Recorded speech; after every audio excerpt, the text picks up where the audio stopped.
I'm Tristan, aka Tanjint the Wiggy Woo. I'm from San Bernardino, California, and I write mainly poetry, music, blogs, articles. You're asking me about balancing the blogging life, with being an artist myself, as far as making my own music and stuff. And yeah, it's a challenge. But at the end of the day, the fact that I'm starting to finally get paid from blogging helps me do music stuff more too. So it's just like anything else. Like all of us have to balance our work-life balance. Yeah, certainly with my group West Coast Avengers. You can get us at westcoastavengers.com. We're a very nerdcore hip hop. We played Comic Cons. We played San Diego Comic Con. We play stuff with cosplay. We get hired to do stuff like zombie fests and different genre-related entertainment events. And my stuff, as Tanjint Wiggy, is a little bit more in just indie hip hop. I'm talking about being a stoner in IE in San Bernardino. Certainly, there's the nerd tinge of you'll hear the occasional reference to the Star Wars thing I like or whatever. But my solo stuff's a little bit more just, hey, here's my daily life. But I wouldn't. That's not contradictory to nerd. I mean, I'm still a nerdy dude, even with my regular indie hip hop stuff. But yeah, nerdcore hip hop. In fact, how do I put this? I'll give a little preview of something that you'll see on future podcasts with Mad Studios, but something that gets discussed a lot lately. One of the reasons I use the actual term nerdcore a little bit less is that it's kind of there's a big discussion nationally about, at least among nerdcore people, about like the racial insensitivity of the nerdcore culture, because there are people who feel like nerd hip hop has ignored how nerdy, like, not nerdcore has already been, and then more specifically, a lot of nerdcore showcases are very white. And I don't think this is the case with the West Coast, which is one of the reasons that I've been more defensive of nerdcore, because it's like every nerd event that I've done out here has been very diverse, with lots of diverse people, including other black and brown people that are doing it. Sean from West Coast Avengers is a black dude, and but I've definitely seen East Coast nerdcore shows where it was just like white people and a few Asian people, and that leaves a bad taste in a lot of people's mouths. And so that kind of thing happening over and over, again, I think in my view, from my perspective, in more East Coasty kind of areas, has caused there to be kind of a stigma on the term nerdcore. And so that's why sometimes I'll say nerd rap, or just fan culture rap. I mean, there's a lot of different ways to call it. Nerds that rap, as far as hashtags we'll use and stuff like that. But I certainly don't disown nerdcore, but I am a little more careful to use other terms too, because some people think nerdcore is associated with a certain kind of. Some people think that nerdcore is associated with a stance that says we're escaping to nerdcore because regular hip hop is so macho and stupid. Which, I won't lie, I've been in that headspace before. Sometimes I'm in that headspace, but that, I don't think, has to be the default stance of nerdcore, hip hop. But because that is the stance of some people in nerdcore, that there's backlash, to that. So it could be a prickly discussion, but I find it all pretty interesting. I'll give you three. So one, as an artist who make my own music and stuff, it's like, even the idea of West Coast Avengers, right? I mean, it comes from a lot of things. It comes from the Marvel Comics Avengers, right? And West Coast Avengers. But it also comes from the idea, between Tupac's death and the advent of Kanye. I'm writing an essay about this too. But between Tupac's death and the advent, so let's say between 97 and 04, right? There's like, we're in this zombie, what I call the zombie gangster rap era, where it's like gangster rap is no longer Ice Cube and Tupac making brilliant political points. It's just people making money off gangster rap. It's just like, we saw that Tupac and Ice Cube sell a lot, and it's 1998, and I'm gonna keep talking like I'm Mr. Gangster Man, and it's like, we had that for like, 7 more years after Tupac's death, and it's like the last real political worthwhile voice of the genre, and I mean, I'm being harsh, dies, and we're gonna still stretch out this genre for 7 years, right? And I grew up on that shit, right? I love G-Funk, I love the Dog Pound, I love Dr. Dre and Snoop, I love that stuff, right? Musically, I'm very influenced by it. I think the singy, the G-Funk, to my work, heavily comes from the kind of funky, singy West Coast gangster rap I grew up on. But quickly, into my teens, it was like, I don't relate to the gangster aspect of this, and I don't want to act, and nor am I going to act like I do. And I think that there should be a voice for regular working class people, and how do I put this? So we were kind of avenging what we saw, me and my group, West Coast Avengers, what we saw as the lack of identification of West Coast artists with lyricism. We ourselves, some of us were and some of us weren't. I was less, our beat makers were more familiar with Project Blowed, which is a very lyrical, very underground pedigree, Los Angeles hip hop scene. So looking back, we didn't have anything to prove, but just personally as hungry 20-year-olds back in 2007, we felt like we want to avenge the fact that people don't see California as lyrical. People see California as dumb gangsters, and which was a simplification even then, but as far as how it's actually seen. But that was a motivation, and it's still to an extent a motivation where or just to simplify and update that to say, I want to do work that I don't see being done. And as I get older, I find more work that does please me that I'm like, oh, if I would have known this existed, I may not have gotten into it. Like, there's a dude from the IE, Fame Kills, who's very big into with Noah's scene. If you listen back to Noah James's discography, you'll hear a lot of Fame Kills on it. And Fame Kills is a dude like me. He's a Latino dude from the IE who has a master's in English, and he talks about literary stuff and hipster girls. And it's like, if I would have really known his work by the time I was getting into rapping, I may have not got into rapping. Because it was like, oh, there is some. In other words, I would have seen that there's already someone doing my kind of thing. And to be honest, I think what I do is different than Fame Kills. I think my stuff's a little even more nerdy, whereas his stuff's a little. He's like he's like Atmosphere. Like, I'm a nerdy guy who's really into sex and women. At least as far as his music persona, Whereas, like, I'm a nerdy guy who's genuinely just wants to talk about drinking and blazing with my friends and shit, as well as the nerdy stuff I'm into. But it's either way, just hearing a dude and hearing his narrative and hearing people like me, and he's not the only one. There's probably 5 or 6 people like that I could explain how, like, oh, I relate to these artists. And if I would have known that they existed, I would have felt less compelled to jump in myself. So part of it is to, like, fill what I feel like is a gap in kind of, like, nerdy working class, left-leaning working class consciousness, Latino dudes in the IE kind of shit, and so that's part of the gap I want to fill, and just make the stuff that comes to me, the rhymes and melodies that come to me that I want to express, that stuff motivates me. And then on the flip side, as far as the blogging and writing about the scene and stuff like that, and even writing writing about the more think PC stuff, like the stuff I was just discussing with you about the politics of nerdcore or the zombie gangster rap era, that comes from, I feel like, one, the IE should be documented. Like, I live in the IE. I've always thought that it is to LA what New Jersey is to New York, right? It's like, it's the ignored inland suburb, that's actually really awesome and working class and has a lot of talent to offer, and people just ignore it. And so I feel like the IE deserves a shine, deserves a spotlight, deserves to have its story told, which is why I'm working on this documentary with you. I don't know if we'll get into that, but I guess for any out of context viewers, I am working with Untapped Hip Hop, the people doing this interview, on a documentary about IE hip hop, which came from me blogging about IE hip hop. So yeah, I think it needs to be documented. And then furthermore, as far as the think PC stuff, it's just like, yeah, I want to be part of the conversation. I see Twitter, I see social media, I see all DJ Booth and different cool hip hop websites that are having op-eds and discussions about hip hop, and I want to be part of that conversation. This next piece is Pray for My City. It's produced by Cash Only, formerly of New Culture Media Group, now of Cash Only. And it's about San Bernardino.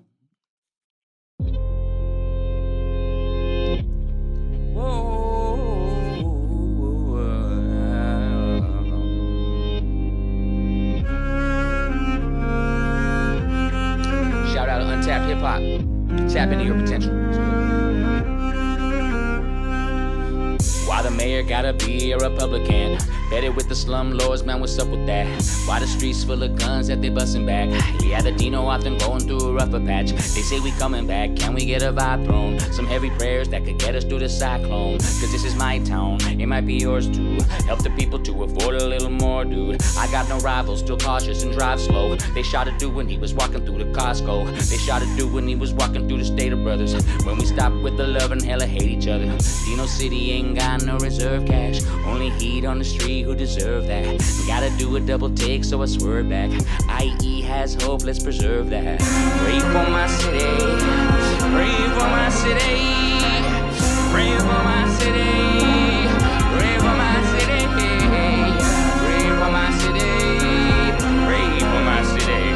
Move back at 13, trying to stay to 2020, nothing running while you running, man. Pray for my Dino City overlooked, looked down upon. People looking for a throne to lay their crown upon.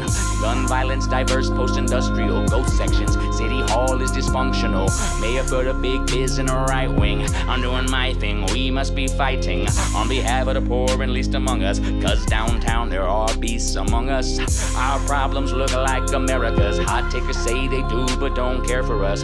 Hipster socialist is really Mr. Vocalist. SB County son, Wiggy the localist. Gotta go, gotta vote, gotta share your mouthful to your family, friends, neighbors, and the city council. Generation now, we got no time to wait. You know, first we pray, let us congregate. Pray for my city, pray for my city, pray for my city, pray for my city, pray for my city, pray for my city.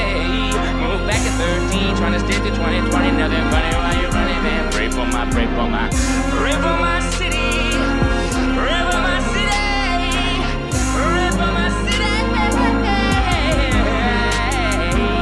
forever my. Move back at 13, trying to stick to 2020, nothing funny while you're running, man. Pray for my. In the very beginning of making music, I was just afraid that my friends were never gonna let me get on the mic. You know, Sean from West Coast Avengers and Rashash, the beat. So Sean's the other rapper, and Rashash is the main beat maker. And you know, growing up, we would go to their house in Fontana, to Josh's house in Fontana, and he'd be on his MPC, and maybe his older brother would be on his phonograph DJ system, you know, scratching and stuff. Josh would be making beats on the MPC, and Sean would be reading poems, and then I'd be like there, all high pitched me, you know, trying to do something, and they would never let me on the mic. And I wasn't as close with Josh as Sean was. So then eventually over the years when the mic started, we had more mics and we had more equipment and we actually started to do stuff and I got a chance, I would be the first one to have my stuff memorized. I'd be the first one to have my songs ready because I knew that I may not get a chance again. So like as soon as the mic is in front of me, like I'm gonna be ready to go. I'm gonna have my shit down. And so I was afraid of not getting the chance to record my stuff. I was afraid of not getting the chance to perform. And that's just with the homies. That's not even in the industry. That's just with the homies, you know. And but it sharpened me because I became the guy who, like, if my beat maker made a beat where he was like, I like this beat so much, I'm not even gonna let anyone record a song on this. I would take note of that, and the next time I saw them, I would already have a dope verse or two ready to that beat to show them, like, yo, I'm not playing. Like, I'll do something dope to that. And to the point where they'd be like, okay, you can have that beat. And they just explicitly said the last time I saw them, like, no one can have this beat.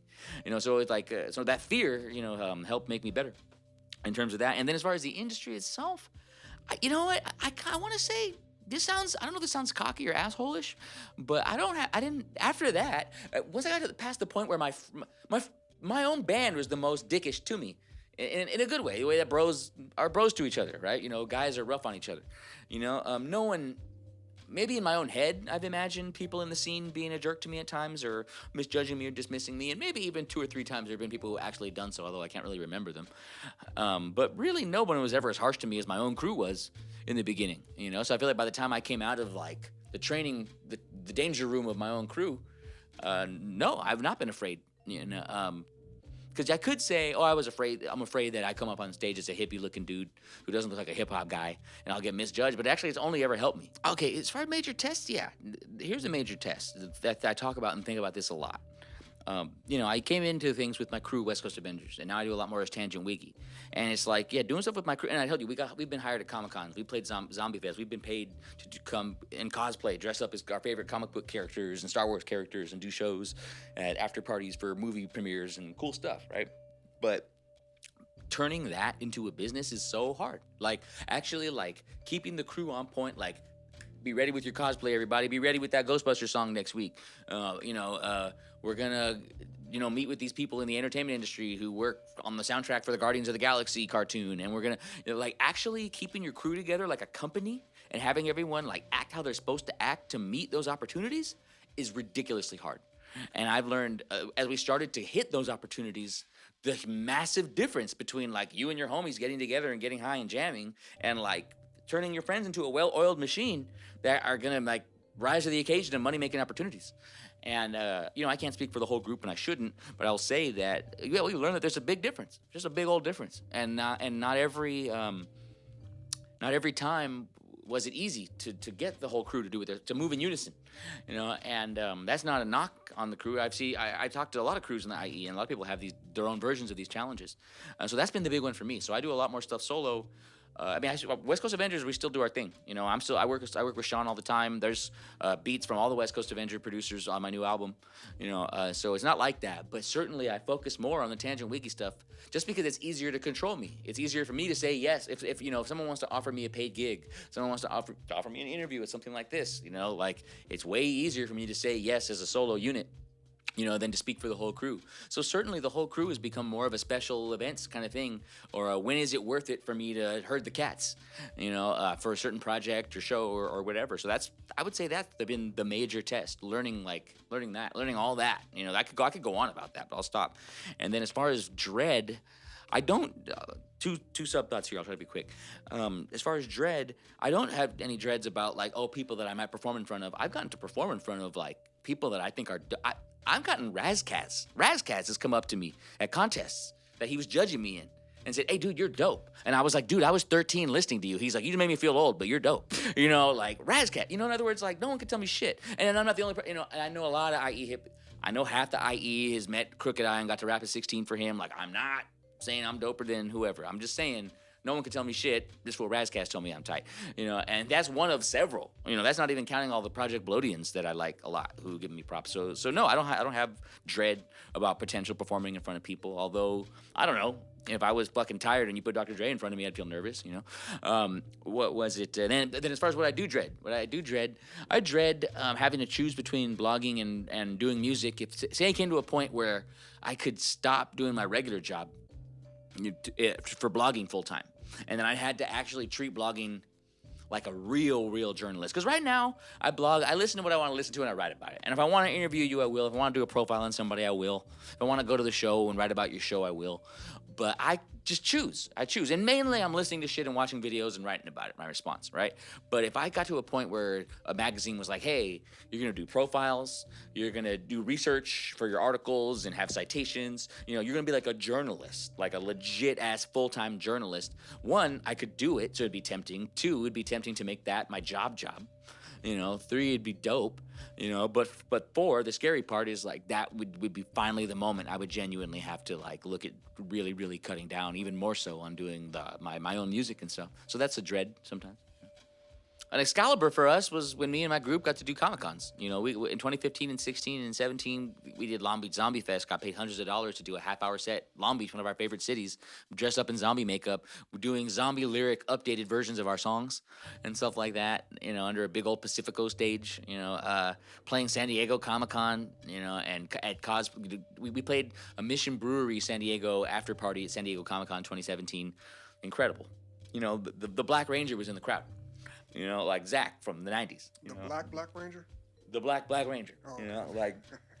So yeah, that's what I was saying about how like you'll get those opportunities in this industry and then it'll be a challenge. Because it was like, I remember we thought like, oh, we're going to get to this point and then it's going to be easy. It's like, no, we got to that point and then it got hard.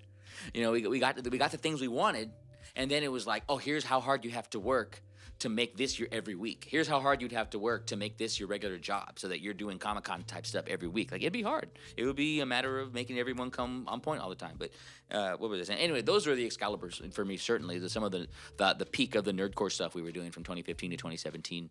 Those shows were big Excalibur moments for me. And then you also said what rewards you. And it rewards me to connect with people. And it rewards me when people nerd out on specific shit that I do. I do a lot of contests. I think the last one I did was early 2019. I won the Thought Fest contest, so I got a slot on the Thought Fest festival, that 60 East Coast in Ontario. And I don't do contests because I like to beat people or because I'm competitive or because I think I'm doper than the people. I really like a lot of other people. I'm a big fan of most people that I've been in contests with. But I noticed that when you do contests, people pay attention. Like, because they're like, oh, this fool thought that what he's doing is so good, he should win something for it. I'm going to listen to this.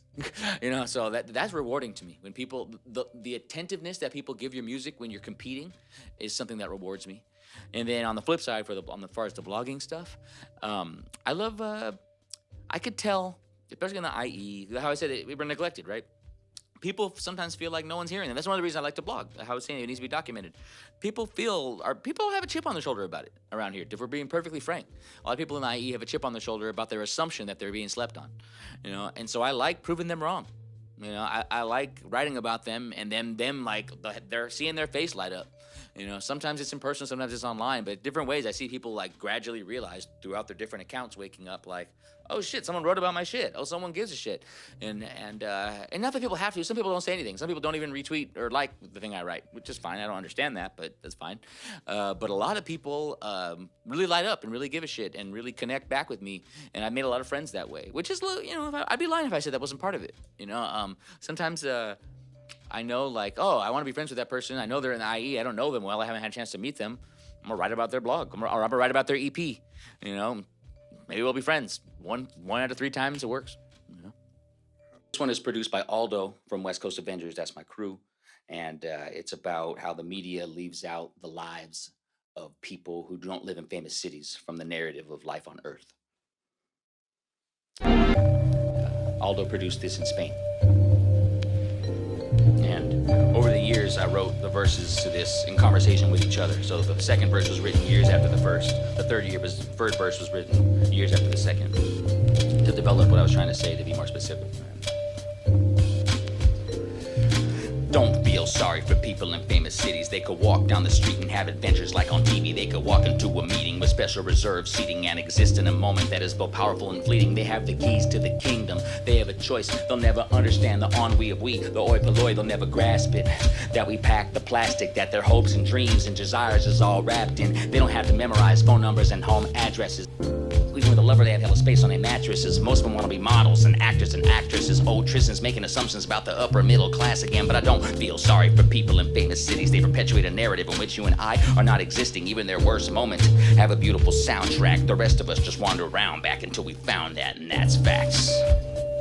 That's why I don't feel sorry for people in famous cities. So I don't feel sorry for people in famous cities. Cause I don't feel sorry for people in famous cities. And I don't feel sorry for people in famous cities. Homie, don't feel sorry for people in famous cities. And I don't feel sorry for people in famous cities. Cause I don't feel. I'm not as humble as I should be. I don't bumble like a goodie. I don't mumble when I could be wondering what it should be. I'm not one for shoving, pushing, or for reinstalling bushings. I tend to let the machinery eat me with the scenery. Struggle coming eerily as we taking it easily. This is aging. This is persuasive. This is abrasive. This is self-effacement. This is a situation. I'm not half the man I'm supposed to be. Half my life I've mused on aftermath of what is close to me. The truth is there is no end. There is no denouement. All there is time's reminders that it will take you out. I wish everything I've done in life would make you proud, but like most, I'm just trying to escape the crowd. I don't have a good conclusion, just another sloppy human that's trying to create music that's creative and amusing. And the truth is the IE ain't full of no famous cities, so our attitude's no pity. We just trying to make them listen, make a difference. Some people ask me why. You see, Tristan, why? I'll tell you why. They have the coffee and the profits, the donors and all the sponsors, the monsters and crime stoppers. All their paperwork is proper. They got the TV camera media. They're covering the meteor. The visionaries come to town and everybody's meeting her. They have the eye of the world. They have the mind of the plural. What grand design today will they find the time to unveil? Their kind never fail. Homie, I think they find in us frail. To them, we are just the nearest clearance retail. Man, they have interventions and global conventions, bodegas and stoops and lofts with the nice view. They might just invite you for lime-tinted haikus, dog parks and people ones. Bigfoot and the Nephilim, ignore them to your detriment. They have the world's sentiment. They have your thoughts and your prayers. Ain't we breathing the same air? Where's our programs for the felons, for the little girls and fellas who's embellishing the rhythm for the children? I will build it, so I do feel pity for cities with problems, honest. But I'm working on my hometown, cause we need people on it, man, I promise. But I'm working in my hometown, cause we need people on it, man, I promise. But I'm working in my hometown, cause we need people on it, man, I promise. Promise, I promise, I promise, I promise, I promise, I promise. I want people to take away my love of language. I want people to take away my desire to shine light on the IE, you know, like that song I did for y'all, Famous Cities, you know, where it's like, the truth is the IE ain't full of no famous cities. Our attitude's no pity. We just trying to make them listen, make a difference. That's kind of sums up a lot of what I'm trying to do and what I want people to take away from my music right there. And that's the end of the second verse.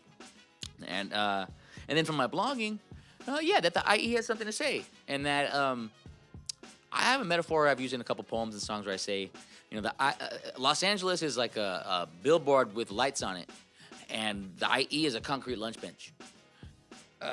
Sometimes Los Angeles is the story of telling stories, right? It's like, this is Hollywood, right? We make movies, we make TV shows. So it's like a picture, a frame, and in the picture frame, there's a picture of a picture frame. And in that picture frame, there's a picture of a picture frame. You know, it's like, where's the fucking beef? You know? Whereas in the IE, there's working moms here. There's grandmas here. Like, there's working class people. There's poverty. You know, like, we have the beef. Like, the actual shit of life that life has to offer, what's actually happening, people trying to survive in poverty, that's in the IE. You know, and so that doesn't make it better than LA, because I love LA. Who in the IE doesn't actually love LA when you have an extra couple $100 in a Saturday to spend? You know, LA's dope. You know, it's not like that. You know, even the song, I feel like, if you listen to my whole song, the Famous City song, I'm not saying fuck famous cities. I'm saying something more nuanced, you know. And I'm saying that television leaves out non-famous cities from the narrative of who gets to exist, who gets to say they exist, who gets to matter in the larger story of Earth. You know, and yeah, that's the kind of shit I'm trying to say with my vlogs. I'll answer this in my own way. I'll say something I was thinking today. You know, even the thing I was saying about the IE artists, we have a chip on our shoulders about being slept on. I have that shit sometimes. I think we all have it, right? Anyone who's not actually making a living off their art. And shit, you know, I know people who make a living off their art who still have a chip on their shoulders about that shit. You know, so a lot of people have a chip on their shoulder about that shit. I'm no different, truly. You know, sometimes I feel that way too. And what was it? So, you know, I have to answer your question, I have to sometimes take stock of the progress and give props to myself and give props to everybody who shows me love. Because there's a lot of people who fuck with me. Even like just this election season, like so many friends have called me just basically to tell them how to fill out their ballot. You know, and that made me feel good because it's like I argue about politics with a lot of people. And so it's like, it's kind of vindicating. Like, yeah, fucker, you may disagree with me, but 10 people just told me how to, just ask me to help them fill out their fucking ballots. So maybe our argument doesn't matter. Maybe motherfuckers think that I'm right.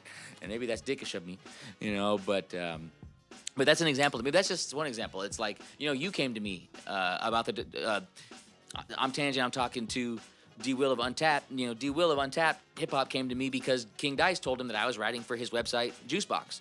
You know, all that shit's rewarding for people to see my work, to see like, oh, he's been writing about hip hop. He's been writing about the IE. He gives a shit about the IE. He documents the IE. He knows about the IE. Like, I'm not a fucking expert, 100% expert. I don't know about everything. There's a lot of shit I don't know. I'm always learning, unearthing new corners and neighborhoods in the IE and shit like that. But that's still humbling and the opposite of humbling.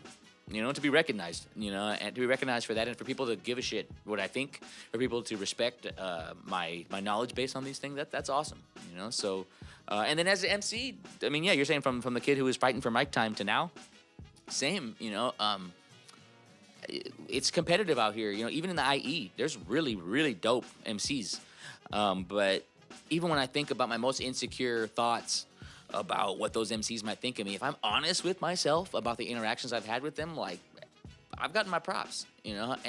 But what I've learned, I talk to Phantom Threat of Serious Cartoons about this a lot, which is like, you know what, we want to trip about who's sharing my shit, who's liking my shit, are people giving a fuck, am I getting slept on, all these things. But at the end of the day, nothing gives me more satisfaction than finishing my shit, finishing my project, finishing my next album, finishing my next song, my next video, especially finishing an album.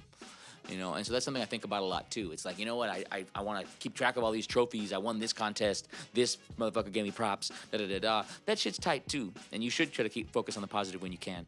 But when I'm really honest with myself, none of that mattered to me as much as finishing my project the way I wanted to finish it. What I want to finish more projects. I'm going to finish my projects. Something I've, you know, and this gives you an opportunity to get more specific. I've always kind of had a finite vision of my music, my hip-hop career specifically, although I think of new little side projects all the time, which I know is common, you know. But one of the kind of main finite ideas I had was that I want to have full albums, whether they're EPs or LPs or one of each, or just one, with at least of all the West Coast Avengers producers. And I already have some of that, you know. So my only solo album is produced by Ross Josh from West Coast Avengers. So it's a Ross Josh Tanjint LP, Inland Imperial. You can look that up. It's on everything. Inland Imperial, spelled correctly. Yeah, so that's the main West Coast Avengers producer, and every beat is by him, and every song I'm doing vocals and rapping and singing on them. And I want to do that with Aldo from West Coast Avengers. I want to do that with Jordan from West Coast Avengers. I want to do that with other producers as well, to be honest. The main finite vision being solo albums, collaborating with all my West Coast Avengers producers, but definitely several other stuff as well. And to answer the question, finish my projects. Yeah. I was just asked, what am I grateful for? And, a moment ago, I was talking about, you know, having to remind myself to not dwell on the negative and dwell on what I assume people aren't giving me props on, but to remind myself to be grateful for all the people that do show me love, people that read my blogs, people that follow me. So I started a new Bandcamp the other day, wiggywoo.bandcamp.com, and it's me in my teens and 20s playing pop songs and singing on piano, playing and singing pop songs and rock songs on piano.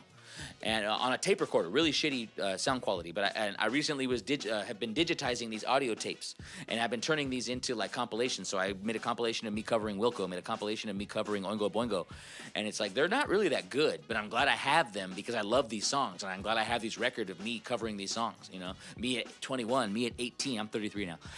You know, covering these songs, and I was looking at my Bandcamp stats the other day, and like there's 100 plays, like 36 people or a couple dozen, or maybe a dozen people have listened 3 times. I don't know, but like there's plays on that shit. I'm like, this is the most self-indulgent pick my belly button fucking project I've ever done, and there's a couple dozen people fucking with it. Like, I'm super grateful for anybody fucking with my blogs, my hip hop music, or my sung music, any of that, or anything I do. Should asking me for my opinion on politics. I'm grateful for all that. Okay. Usually when I get a space like this, I usually do a lot of thanks. So I'll do a few brief thanks, and then I'll go into kind of like touching on, maybe expanding a few things I touched on a little bit in the interview. You know, big thanks to Untapped Hip Hop, both for the interview today, but for also everything that we're doing together, such as the IE Hip Hop documentary. Big thanks to Productive Culture, Mike and JMKM, everybody else who does everything that they do here. It's always a blast to come to this studio and see calligraphy, see the Productive Culture folks, see VL, you know, great folks doing great things. You know, that's awesome. It's a beautiful space. I'm really grateful to be here today. Big thanks to everybody that's been cooperating with D. Will and I in the Untapped Hip Hop documentary. And big thanks to everybody who messes with anything I do. My websites are westcoastavengers.com, spelled correctly. Tanjint, that's TANJINT.wordpress.com is my political blogs. My hip hop blogs are at ZeusEntertainment.com. That's ZUS Entertainment.com. That's my main hip-hop blog website that I write at. What is it? Nightswithwaifu.com. I have several nerd culture-related blogs there.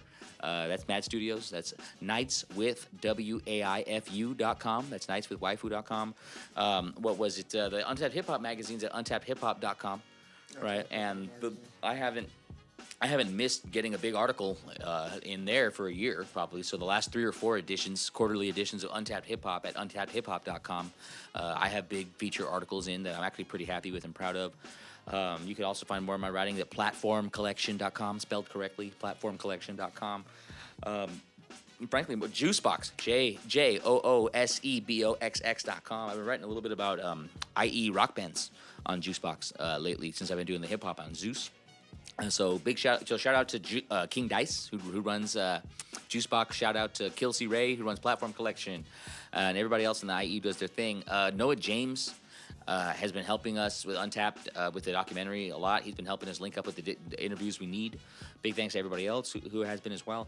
And then what else do I want to touch on? Wiggywoo.bandcamp.com. You can catch me on piano in my 20s and teens, covering pop songs that I like. I'm gonna drop stuff on that every other month. Every 2 months, I'll have a new EP or LP, either me covering a certain band or covering a bunch of different like pop songs and rock songs from the 60s to now. Mainly these tapes were made between 2001 and 2012. What was it? And westcoastavengers.bandcamp.com for our Bandcamp. It also has most of the Tangent releases, westcoastavengers.com. Tanjint Wiggy, TANJINTWIGGY. That's at Instagram, that's me.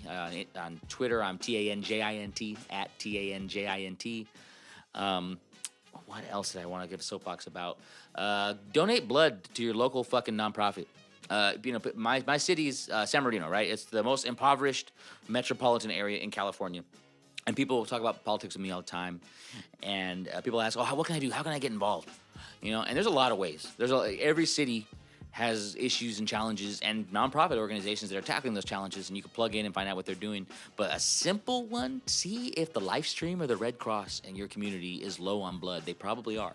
And that's a really easy way to help pitch into your community, because they take that blood to local hospitals and give it to people who need it. So that's like step 1, you know, and look for step 2 and 3 and 4 of what you could do in your community, because that's a big part of my writing and a big part of my work, and it's part of the veins and limbic nerve system, you know, of everything that I try to do with my writing. So if there's anything I could share with people, is to try to do that too.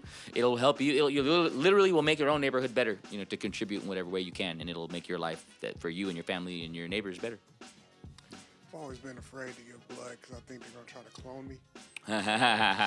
There are worse things they could do with your blood, but yeah. Frame me or clone me. So I'm like, frame you. Okay, now that's frame you. That's a pretty good one. So I was like, I'll hang on to it. If I get cut, then you can have it. Ladies and gentlemen, tonight's special guests are Tanjint Wiggy and Yo Almo. Check this out.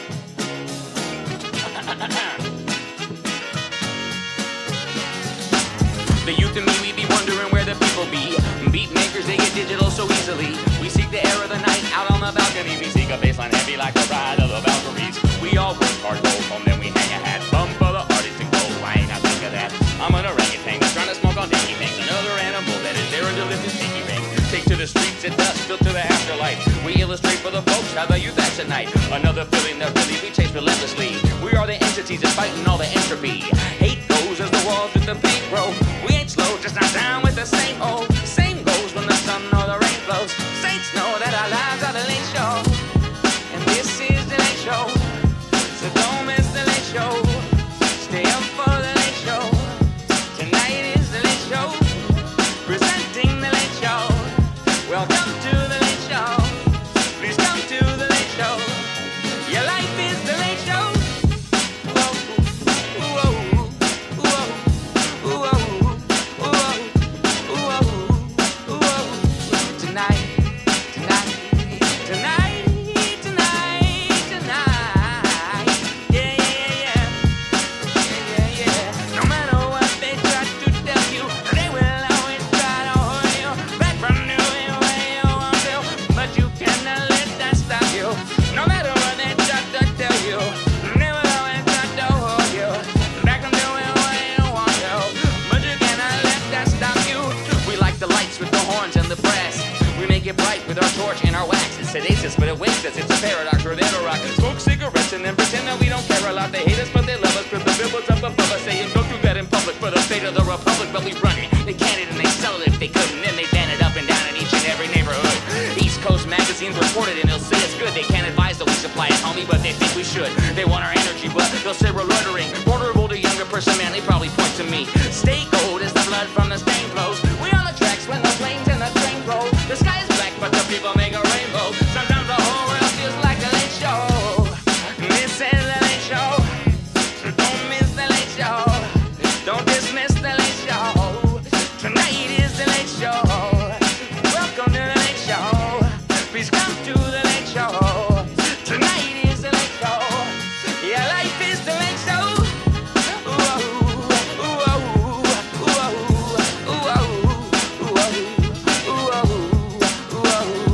Tonight, tonight, tonight, tonight, tonight. Yeah, yeah, yeah, yeah. No matter what they try to tell you, they will always try to hold you back from doing what you want to, but you cannot let that stop you.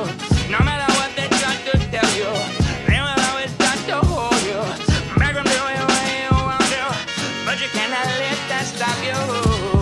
And he is the late show. She is the late show. And we are the late show. Your life is the late show. Whoa, whoa, whoa, whoa, whoa, whoa. Whoa, da, da, da, da, da, da. Do, do, da, da, da, da, da, no matter what, yeah, your life is the late show. Thank you so much. Yo Almo on the beat. The Late Show. Gonna be the intro to my forthcoming album. You're Young for a Long Time, coming early 2021. That's the intro. I wanted to kind of start with something like that. Thank you guys so much for having me. Tanjint Wiggy for Untapped.